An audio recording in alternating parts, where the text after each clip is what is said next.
Welcome back to the Nolan Build channel. Thanks for joining me on this 2022 shop tour. All right, let's start off with some basic information.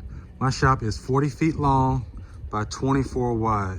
We have 12-foot walls and the peak of the roof is 16 feet.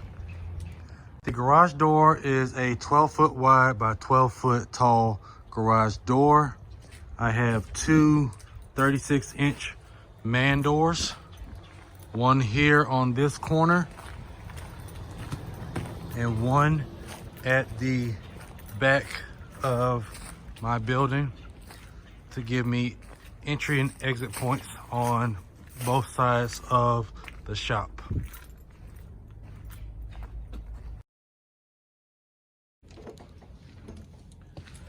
All right, so as you can see, this is my entry door into the shop.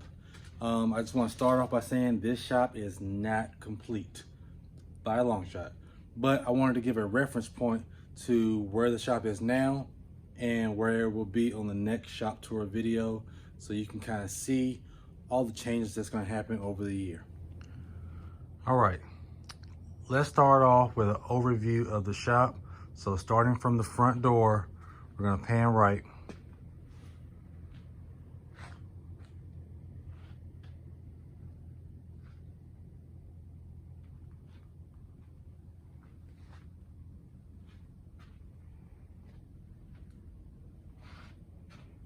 This is the first part of my shop, with the garage door being here. The point of these tools being here is workflow. So coming into the door, I bring in material and we're going to hit the joiner and planer first as a part of the milling process when I'm creating say tables or tabletops or things of that nature. So we'll start here with the joiner. I have a 8-inch Delta Rockwell joiner. Picked it up for a good deal at an auction. Pretty much all of the tools are on wheels and they sit here for now, and then when I need to use them, I just pull them out from the wall, use them, hook them up to the dust collector. On to the next tool, we got the DeWalt 13-inch planer, and it is on a flip top cart with the rigid oscillating spindle sander. Up next will be the table saw. Yes, I have a job site table saw that I run my business off of, and it's mostly because I don't use the table saw that much. It's just a Cobalt, nothing special. It was one of my first tools ever, and I think it was my second tool, and so it's still running. It's not broke. It's getting the job done right now. I recently upgraded to the Grizzly 3 horsepower Cyclone dust collector. Got this at a sale going on for a business going out of business as well. A lot of my tools are, a lot of my larger tools are from auctions or businesses going out of business or closing up shop or whatever it may be. I don't have too many things that I bought brand new that I can think of. This is the newest addition to the shop. This is the Mr. Cool DIY mini split. It is a 36,000 BTU unit, and I want to say it was rated for 1,500 square feet. My shop is about 960 square feet, and I overshot it because I have higher ceilings. So with the ceilings being so high, it's extra volume, and also with the amount of air loss I have with that uninsulated garage door, I wanted to make sure that I bought as big as I could buy and as big as I could afford to overshoot how much I would need, so that I wouldn't buy something that would be inefficient and wouldn't work. So if you want to check out the video for this, it'll probably be at the end of this video, and also a video on the filter box that I've made to go over top of it to protect it from the dust and overspray that goes on in my daily operations. All right, moving on to what is a temporary setup for my miter saw station. These are just a couple of cabinets I was taken out of a job that I was helping out on. Put a couple of 2x4s in between it, set the miter saw up, and got to work. One thing to note about my shop is it's not complete, but it's not complete because I'm still actively doing jobs while trying to build the shop. So jobs have continually went on throughout the entire process of building this shop, and this is why a lot of the things will change over this year and on to the next shop tour video. But yeah, so I have the DeWalt DWS 780 as my go-to miter saw, and of course I got my lumber. I also have the Hitachi 10-inch miter saw. It's permanently set up on a 45-degree angle. I don't use it often. It's not set up on dust collection. This one is set up on dust collection. Basically just a rigid vacuum under here on the back of that one, and I have it set up on a DGC eye socket auto switch. So basically when it is on, the dust collection will come on as soon as I pull the trigger on the actual saw. All right, this is my current router table setup. It's just a benchtop setup, Lowe's Blue Hawk version. First and the only one I've ever had. I would like to upgrade this to one that is set inside of a tabletop, has a nice router lift and a variable speed setup. So this is definitely going to be something I'll look to upgrade in the future. This little section here, we've already talked about the Hitachi Miter Saw. This little section here rarely gets used, to be honest with you. It's actually become a little stockpile area for different tools that I have not built storage for. But let's talk about this guy here. This is a hydraulic scissor lift table, which is currently just being used as work surface for the miter saw, but I do use this when I'm doing tabletops. It helps to lift, move, and move around things. But I have also gotten some other tables that I like even better now, and we'll talk about those later. Right now we have this small clamp rack, which is another shop project that I would like to update and change. I built this years ago. It was in the other shop. It's on a French cleat system, and it's something that I would like to make differently, bigger, and change in the future. So you will probably see a video among all the other videos of people making a clamp rack, and probably I'm going to turn this wall into a French cleat wall. This also is my bandsaw. It is a Rikon 14-inch 10-326 bandsaw. I got it because I was influenced by an influencer by the name of Pete Dottore, Furniture by Pete. If you guys don't know him, on Facebook, and I'm at Facebook, TikTok, and Instagram, and YouTube. But yeah, he had this. He was doing tables that he kind of does a lot of, was called tulip tables, and I really wanted to do one day. And so I was trying to choose between this and getting a Festool domino, and I chose this. And then it sat there for like a year, and I never did that tool table. Well, I finally did one. It is a ton of work, but it's fun. So yes, this is my bandsaw. I think it has a 12 or 13-inch resaw capacity. This is another type of storage area. This down here is my Husky tool chest. This was probably a Christmas or birthday gift from my wife. Now, let's get this straight. Probably a good 50% of the tools I have has been purchased by my wife over the years. Birthday gifts, Valentine's Day, Christmas, whatever it be, I'm either asking for gift cards or the actual tool. And she has, in some way, form, or fashion, fueled this fire and this business from Jump Street. So all this is because of one, God, and two, her feeding the fire really.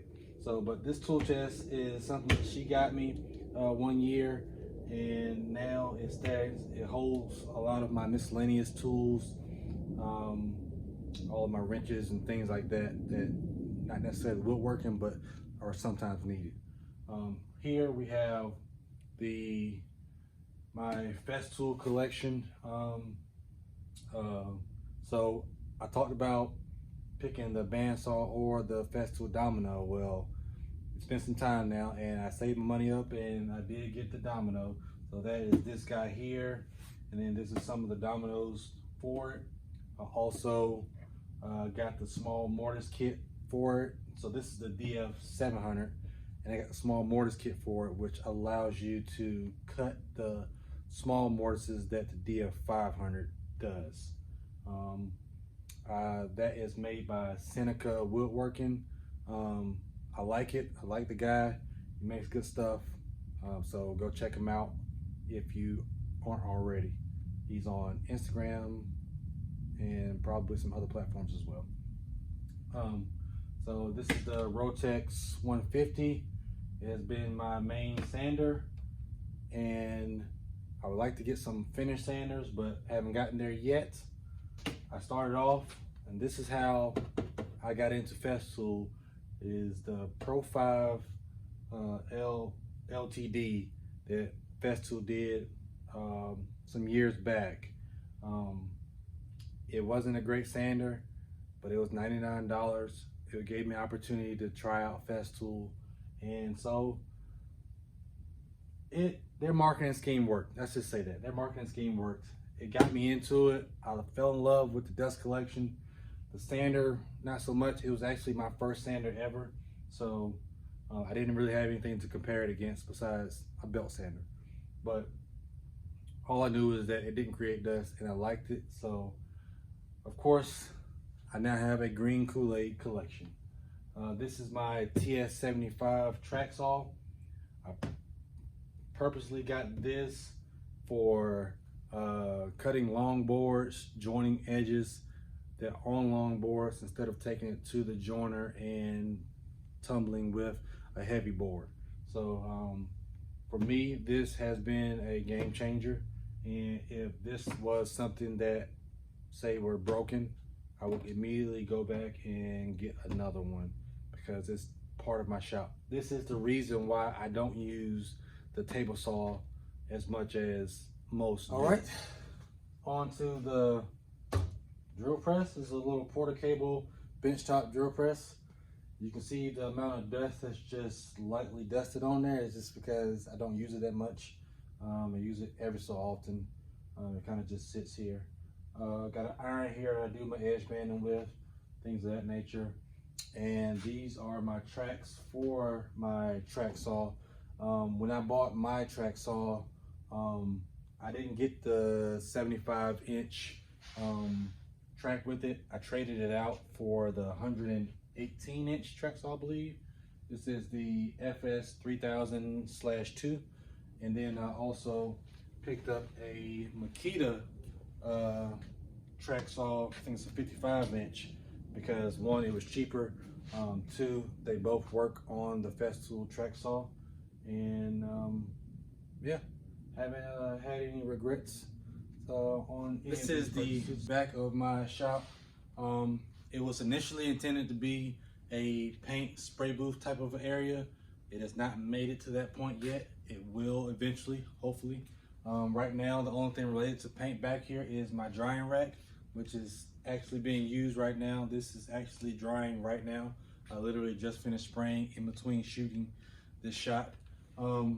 But right now, this area is just being used as my sheet good offcut area. So this monster here is what a lot of people in videos wonder what it is, what it was.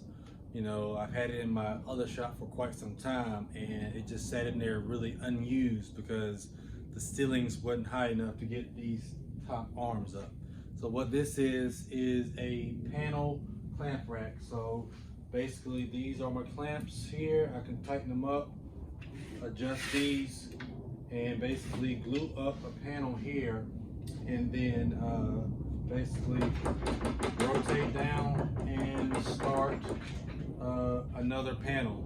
I have about 30 rows of clamps. There's 4 clamps on each one in this unit, and I believe the space in between the bottom here is about 80 inches or so, 84 inches maybe. But for anything longer than that, that'll be like the last thing I glue up, and maybe it'll stay up here. This thing can rotate this way and it can rotate backwards just by switching the lever here that keeps it from rolling one way or another. And I believe these clamps have about 37 to 38 inches of clamping capacity.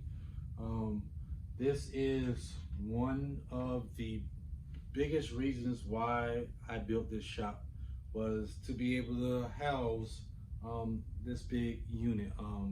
More than likely, if I would not have come up on this deal, I could possibly still be in the shop. So here we have the 50-inch Woodmaster's drum sander. This is probably one of the newest items to my shop and the most expensive item in my shop. But it's a dream to work with. I love being able to feed an entire table through. And to help me out with that, I have these 2 Husky adjustable height tables, one here and I believe one there.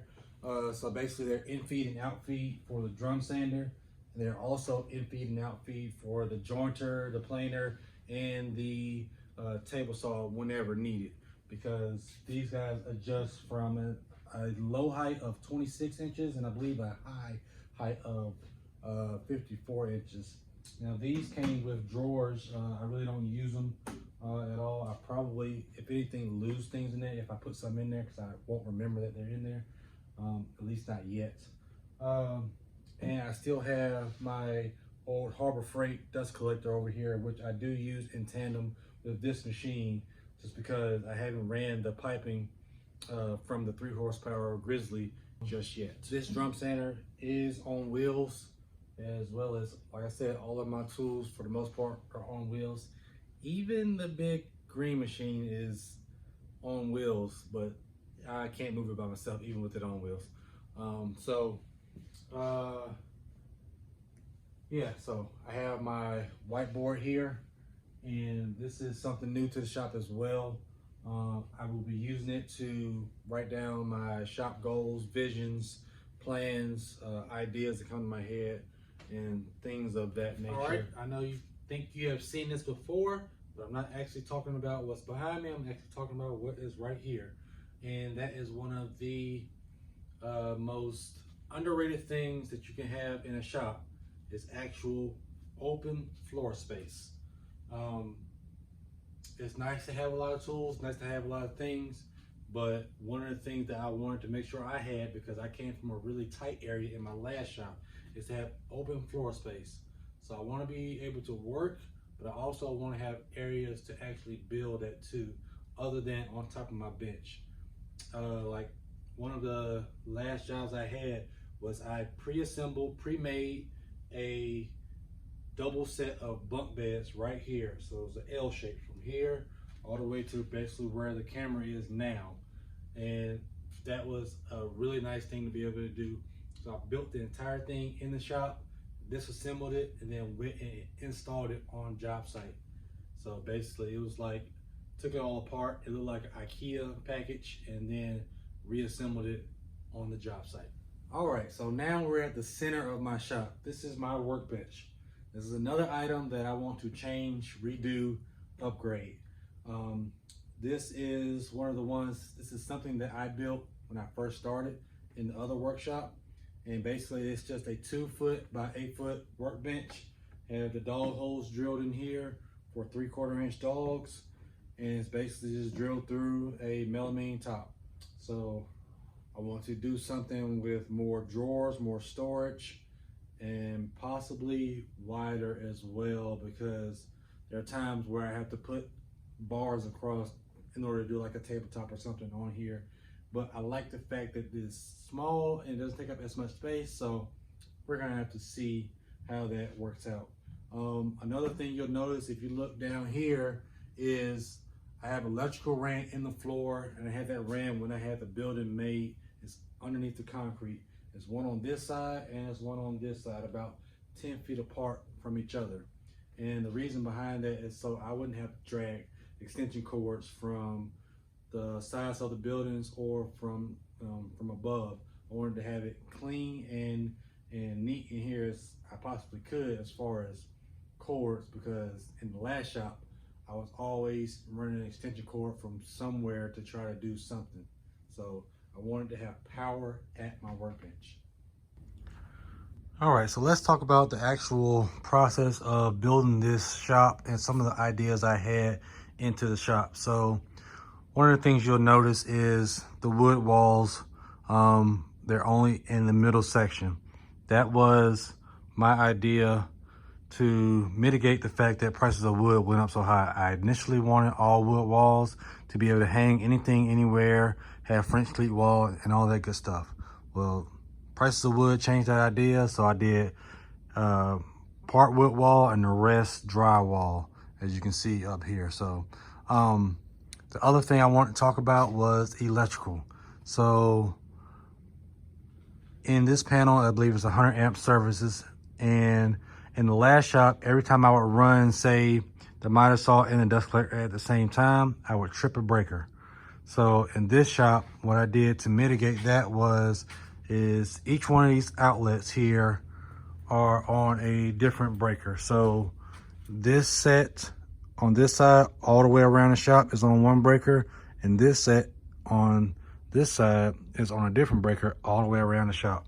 And I have probably a outlet every, I don't know, 5 or 6 feet all the way around the shop, which most of them you can't see because they're covered up by something. All right, so let's talk lighting.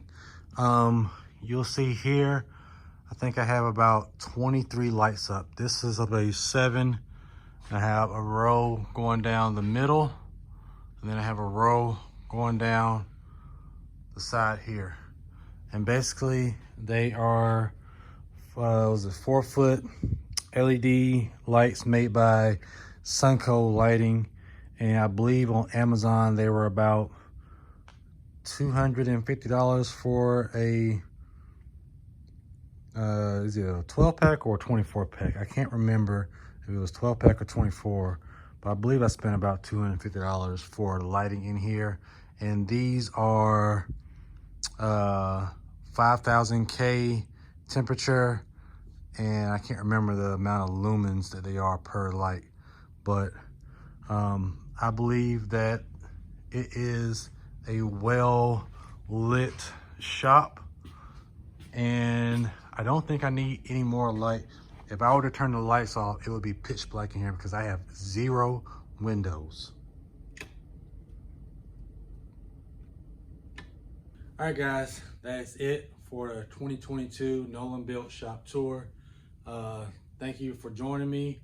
If you liked the video, hit the like button, subscribe, leave a comment down below, and let me know what you think about the shop, ideas you have for the shop, and things and suggestions that you may have to improve the shop.